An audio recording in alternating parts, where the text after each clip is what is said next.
What is going on, you guys? NASCAR EJ coming to you once again from the NASCAR Tube after a wild and wet week at Atlanta Motor Speedway.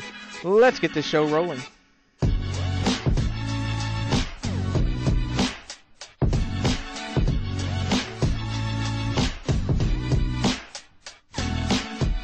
Well, the early part of the race weekend was actually dry, but unfortunately Sunday we had a lot of rain move into the Atlanta area. I want to tell you thanks for joining me today. Tell you we have had over 250 views over the 4 broadcasts that we've had on the channel so far, and that makes me proud. And I know that's not a lot, but it's a start. You know, we're only 2 races into the season, and we're really only 2 races into a channel on YouTube. So, you know, I can't imagine what it could be a year from now.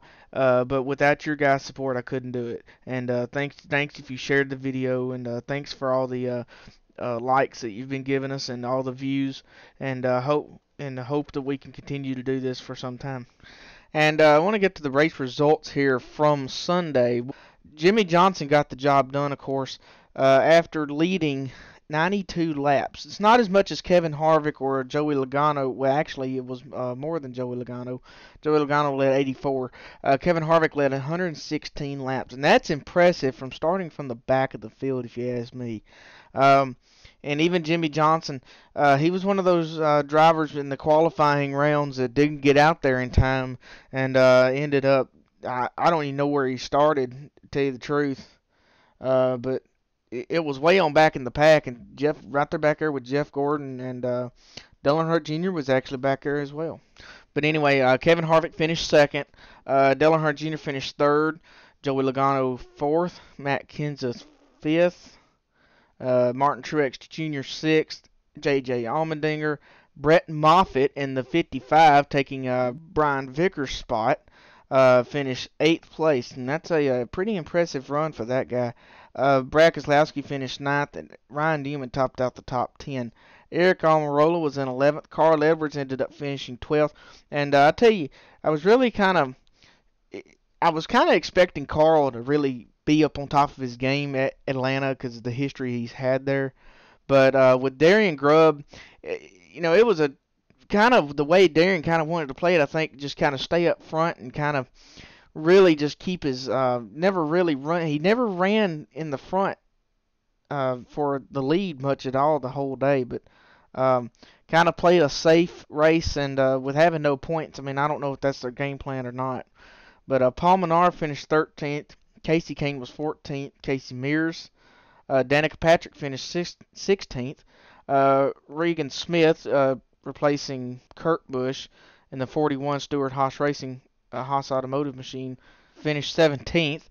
David Reagan taking Kyle Busch's place after his wreck at Daytona last week in the Xfinity race finished 18th.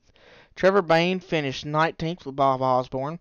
Justin Allgaier finished 20th, followed by Sam Hornish Jr., David Gilliland in the 22nd spot, Alex Bowman 23rd, Clint Bowyer, Greg Biffle, Kyle Larson, Michael McDowell in the 27th spot, Brendan Gaughan, Michael Annett, Tony Stewart, Mike Bliss, Josh Wise, Joe Nemechek taking place of David Reagan's car, got involved with that last big wreck in turn 3. J.J. Yeley, Jeff Burton, Ricky Stenhouse Jr. in 36, Cole Witt in 37th, Denny Hamlin finished 38th, Austin Dillon 39th, Jamie McMurray, Jeff Gordon finished 41st, Ron Hornaday Jr. in 42nd, and Landon Castle rounding out the field. I want to actually talk about the race for a second, and I'll tell you right now, I was not impressed by this race Sunday. This is my personal opinion. Like I said, this is a discussion channel. I want you to discuss this with me as well, and I want to hear your opinion on the side of this. If you disagree with me, tell me. I mean, we kind of want some diversity going on here, but I didn't enjoy the race the other day really that well. You know, it's not about the results of the race. That doesn't bother me, but I don't know if it was just raining.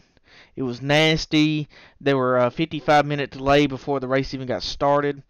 But, you know, it just wasn't a good race. And it's how they were expecting the cars to run, and with the new track bar adjustment that the drivers could use in the car. I don't know how that turned out necessarily. They were talking about it a lot, but you couldn't tell any difference about it. But just how the whole race, just they would have the tire fall off was so bad that if you had a long run, it was basically the next caution you're going to have is going to be someone blowing a tire or a debris caution from some tire that flew off some car. Okay, and it ended up being more debris cautions, and then we would go 100 laps and have a debris caution.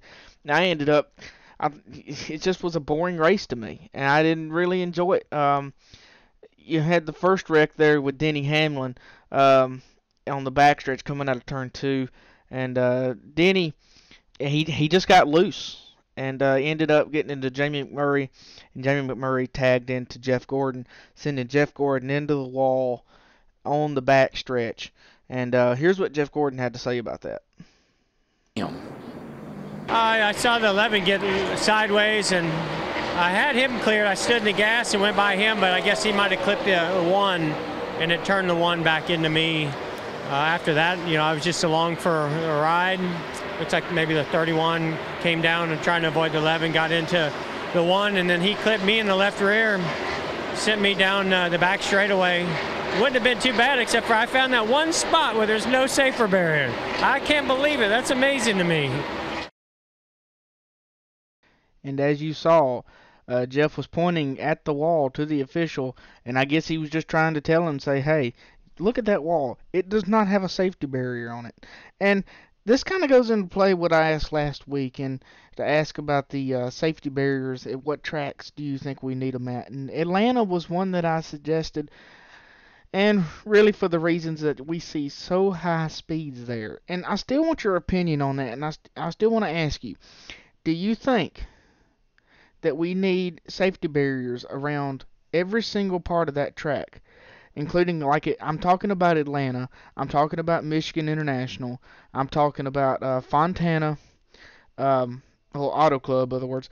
I'm talking about fast tracks, tracks that we can get over 200 miles per hour. And with restrictor plates out of the question, at Daytona and Talladega, we need safety barriers on every single inch of that track, inside wall and outside wall. Driver safety at this point is one of the most important things. And you kind of look back at the car of tomorrow. I mean, the car of tomorrow was made for safety, in my opinion. It was a very unpopular car that NASCAR raced, but at the same time, the Gen 6 car came out in 2013, and it's been a hit since. And NASCAR has proven that they can use an actual carving of the car that come off a showroom floor for a NASCAR Sprint Cup car, and can keep the same safety as what we've put in the past 10 years. And it ended up a few laps later, we actually had another wreck that we thought it was going to be the last restart of the race, but it ended up Clint Bowyer did not get a good restart on the outside line, spun his tires. By the time they got to turn 3, Greg Biffle, and I don't know if with Clint being slow, I don't know if this actually caused anything, but Greg Biffle got loose in the middle groove, ended up getting up into Joe Nemechek, which is driving the 34 car for David Reagan from Front Row Motorsports, and ended up, they got together, got in the wall. Clint Bowyer, which was slow to begin with, slowed down, and which caused Ricky Stenhouse Jr., he locked it up, ran straight into the back of him, and caused a big pileup in turn 3, and caused a big wreck. It was one of the biggest wrecks we've seen in Atlanta in a few years. But that actually took out both Roush Fenway cars of Greg Biffle and Ricky Stenhouse Jr., and this is what Ricky Stenhouse had to say. Yeah, it got pretty smoky, pretty blind there, and I locked the brakes down. I could see Clint. Thought I would get it stopped before I got to his back bumper, but yeah, our fifth third Ford was fast the first start, and passed a few cars, and I knew I was running my tires off of it, but we had fun while we were doing it, and then as the more rubber got down on the racetrack, the looser in, the tighter we got in the center, and really couldn't roll the corner as good as we wanted. But I do want to congratulate Jimmie Johnson and the number 48 Chevrolet team for winning the Folds of Honor Quiktrip 500 at Atlanta Motor Speedway. So this week we head over to Vegas for the Cobalt Tools 400 at Las Vegas Motor Speedway. The trucks are off this weekend, but the NASCAR Xfinity Series and Sprint Cup Series will race this weekend. Saturday, the Xfinity race will race the Boy Gaming 300 on Fox Sports 1. It'll be a 200 lap race. That starts at 4 p.m. Eastern Time. And on Sunday, the Sprint Cup Cobalt Tools 400 will be a 267 lap race at 3:30 p.m. Eastern Time. And that race will be on your Fox Network television. So anyway, guys, that'll be it for today. Sorry I'm a day late.